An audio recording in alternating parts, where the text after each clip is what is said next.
ನೀರೇ ಕೇಳಲಿಲ್ಲ. ಏನಂತೀರಿ ಆಗ? ಅಯ್ಯೋ ಏನು ಬಡಿಸ್ರಿ, ಕೊನೆ ನೀರು ಕೇಳಲಿಲ್ಲರಿ. ಮಧ್ಯೆ ಮಧ್ಯೆ ಪಾನೀಯಂ ಸಮರ್ಪಯಾಮಿ ಅಂತ ದೇವ್ರಿಗೂ ಹೇಳ್ತೇವೆ. ಆ ಗುಟುಕು ಗುಟುಕು ನೀರನ್ನು ಕುಡಿತಿದ್ದರೆ ಮಾತ್ರ ಊಟದ ರುಚಿ ಅಲ್ವಾ. ಬಾಯಾರಿಕೆ ಆದಾಗ ನೀರು ಕುಡಿದ್ರೆ ಆಗುವ ಸಂತೋಷ ನೀವು ಯಾವ ಪಾನೀಯ ಕುಡಿದ್ರು, ಯಾವ ಡ್ರಿಂಕ್ಸ್ ಕುಡಿದ್ರು ಸಂತೋಷ ಆಗೋದಿಲ್ಲ. ಪಾನಕ ಕುಡಿದ್ರು ಆಪ್ಯಾಯಮಾನತ್ವವನ್ನು ಕೊಡೋದು ನೀರಿನ ಗುಣ.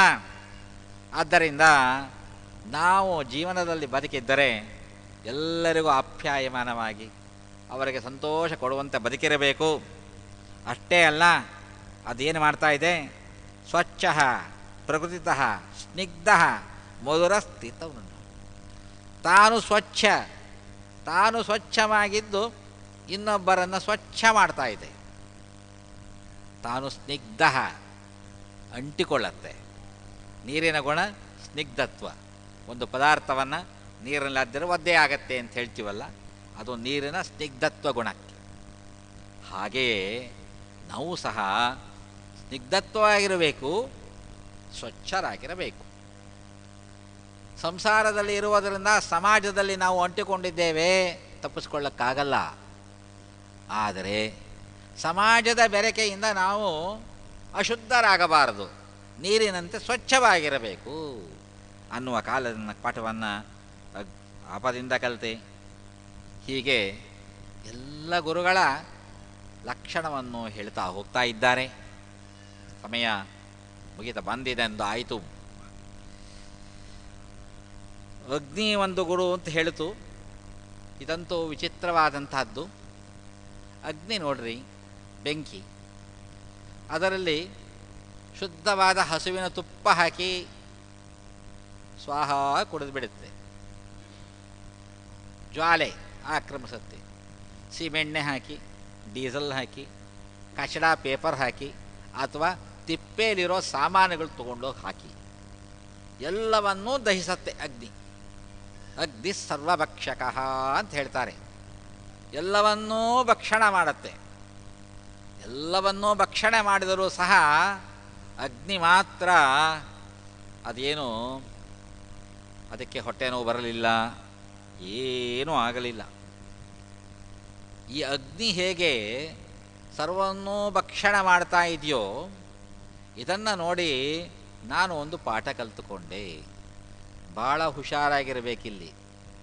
ಅಗ್ನಿ ಸರ್ವಭಕ್ಷಕ ಆದ್ದರಿಂದ ಕೃಷ್ಣ ಮಠದಲ್ಲಿ ಕೃಷ್ಣ ಪ್ರಸಾದವನ್ನು ತಿನ್ಬೋದು, ಎದುರುಗಡೆ ಹೋಟ್ಲಲ್ಲಿ ತಿಂಡಿನೂ ತಿನ್ಬೋದು.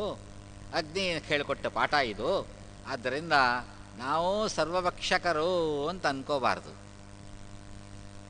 ಸರ್ವಭಕ್ಷಣೆ ಮಾಡಿದರೂ ಸಹ ಅಗ್ನಿಯಲ್ಲಿ ಎಂಥ ಗುಣ ಅಂದರೆ, ಭಕ್ಷಣ ಮಾಡಿದ ಪದಾರ್ಥಕ್ಕೆ ಅಂಟುಕೊಳ್ಳದೇ ಇರುವ ಗುಣ. ಕೆಟ್ಟ ಪದಾರ್ಥವನ್ನು ಸುಟ್ಟಾಗಿಂದ ಅದಕ್ಕೆ ಕೆಟ್ಟ ಅಗ್ನಿ ಅಂತಿಲ್ಲ. ಅಗ್ನಿ ಶುಚಿ ವಿಪ್ರಶುಚಿ ವೇದಗಳು ಹೇಳ್ತಾ ಇದೆ. ಅಗ್ನಿ ಯಾವಾಗಲೂ ಮಡಿ, ಯಾವಾಗಲೂ ಶುದ್ಧಿ. ಅದು ತೇಜಸ್ಸಿನ ಅಂಶ, ಶುದ್ಧಿ ಅದಕ್ಕೆ ಅಲ್ವಾ. ಸ್ವಾಮಿಗಳು ಒಳ್ಳೆ ಶುದ್ಧಿ ಮಡಿಯಲ್ಲೇ ಕೃಷ್ಣ ಪೂಜೆ ಮಾಡ್ತಾ ಇರುವಾಗ ಧೂಪಾಂಗಾರಕ್ಕೆ ತಂದು ಕೊಟ್ಟಿದ್ದು ಮೂಸರೆಯ ಅನ್ನ ಮಾಡುವ ಒಲೆಯಿಂದ. ಇದು ಅನ್ನ ಮಾಡುವ ಒಲೆಯಿಂದ ತಂದಿದ್ದು ಅಂಥೇಳಿ ಆ ಅಗ್ನಿಗೆ ನೀರು ಹಾಕೊಂಡು ತಗೋತಾರ? ಹಾಕ್ಕೊಂಡ್ರೆ ಅಲ್ಲೇ ಅಂಗಾರ ಆಗಿಬಿಡ್ತದ್ದು. ಆದ್ದರಿಂದ ಅಗ್ನಿ ಸದಾ ಶುದ್ಧಿ. ಯಾವ ಪದಾರ್ಥವನ್ನು ದಹಿಸದಲ್ಲೂ ಅದು ಶುದ್ಧಿಯಾಗಿರುತ್ತೆ. ಹಾಗೆ ನಾವು ಸಹ ಯಾವ ರೀತಿಯಾದಂತಹ ಕಾಮಭೋಗಗಳನ್ನು ಪಡೆದರೂ ಸಹ ಅಗ್ನಿ ಹೇಗೆ ತನ್ನ ವೈಶ್ವಾನರಿಗೆ ಕೊಡ್ತಾನೋ ಹಾಗೆ ಕೊಟ್ಟರೆ ನಾವು ಶುದ್ಧಿಯಾಗಿರುತ್ತೇವೆ. ಆದ್ದರಿಂದ ಎಲ್ಲ ಮುನಿಗಳಿಗೂ ಬೇಕಾದ ಅಗ್ನಿಯಂತೆ ನಾವು ಸಹ ಶುದ್ಧವಾದಿ ಇರಬೇಕು ಅನ್ನತಕ್ಕಂತಹ ಪಾಠವನ್ನು ಅಗ್ನಿಯಿಂದ ಕಲಿತುಕೊಂಡೆ. ಹೀಗೆಲ್ಲ 24 ಗುರುಗಳ ಒಂದು ಪರಿಚಯವನ್ನು ಮಾಡಿಕೊಡ್ತಾ ಹೋಗ್ತಾರೆ. ಎಷ್ಟು ಸಾಧ್ಯವೋ ಅಷ್ಟು ಗುರುಗಳ ಪರಿಚಯವನ್ನು ನಾಳೆಯ ಉಪನ್ಯಾಸದಲ್ಲಿ ಮುಂದುವರಿಸ್ತೇನೆ.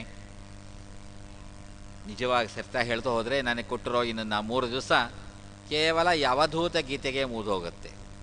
ಆದರೆ ಅವಧೂತಿಗೆ ಮುಗಿಸ್ಬೇಕು, ಉದ್ಧವ ಗೀತೆ ಮುಗಿಸ್ಬೇಕು, ಐಲಗೀತೆ ಮುಗಿಸ್ಬೇಕು, ಭಿಕ್ಷು ಗೀತ ಮುಗಿಸ್ಬೇಕು, ಹಂಸಗೀತ ಮುಗಿಸ್ಬೇಕು.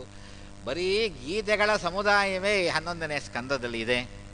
ಆದ್ದರಿಂದ ಎಷ್ಟು ಸಾಧ್ಯವೋ ಅಷ್ಟು ಕೊನೆಗೆ ನಮ್ಮ ಗುರುಗಳನ್ನು ಜ್ಞಾಪಿಸ್ಕೊಳ್ಳೋದು. ಯಾರು ನಮ್ಮ ಗುರುಗಳು? ಆಚಾರ್ಯರು. ಅವರೇನು ಮಾಡಿದ್ರು? ಜೈ ಹನುಮಾನ್.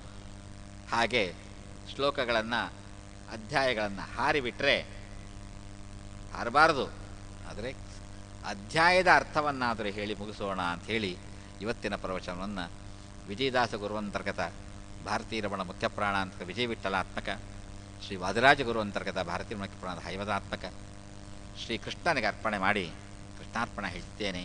ಯದವೋಚಂ ಹಂತೇನ ಪ್ರಿಯತಾಂ ಕಮಲಾಲಯ. ಶ್ರೀಕೃಷ್ಣಾರ್ಪಣಮಸ್ತು. ಸದ್ಭಕ್ತರಲ್ಲಿ ವಿನಂತಿ, 1 ನಿಮಿಷ ಕುಳಿತುಕೊಳ್ಳಿ. ಪ್ರಹ್ಲಾದಾಚಾರ್ಯರು ವಿಜಯದಾಸರ ಕುರಿತಾಗಿ ಪದ್ಯವನ್ನು ರಚನೆ ಮಾಡಿದ್ದಾರೆ. 2 ನಿಮಿಷಗಳಲ್ಲಿ ಅದನ್ನು ಅವರಲ್ಲಿ ಪ್ರಸ್ತುತಪಡಿಸಲಿಕ್ಕಿದ್ದಾರೆ. ಆ ನಂತರ ಈ ಕಾರ್ಯಕ್ರಮವನ್ನು ಮುಕ್ತಾಯಗೊಳಿಸ್ತಾ ಇದ್ದೇವೆ. ದಯವಿಟ್ಟು ಭಕ್ತರು ಸಹಕರಿಸಬೇಕು.